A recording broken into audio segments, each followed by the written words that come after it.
votre temps. On va commencer déjà par présenter qui est derrière ce projet, qui est à l'initiative.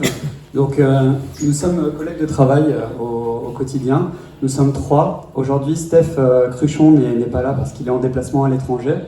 Petite mémoire, mais qui existe depuis 28 ans, à l'initiative au départ aussi de Madame le maire, qui avait fait une proposition pour que les personnes se regroupent pour garder aujourd'hui la mémoire de demain. Alors, nos activités, on a déjà fait une vingtaine d'expos. Regarde, j'ai une boîte informatique et là j'ai développé un programme en fait de documentation de gestion pour avoir rencontré les gens de Bardonnay, Jean-Claude Bossineau qui est un drogué des archives, et autrefois à Genève, etc.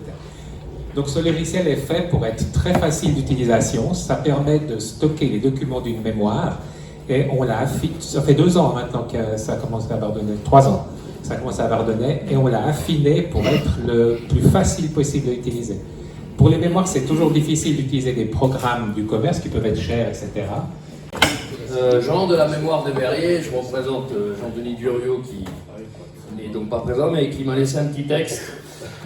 Cette année à Verrier fut particulièrement et principalement consacrée à l'exposition sur l'eau qui vient tout juste de se terminer.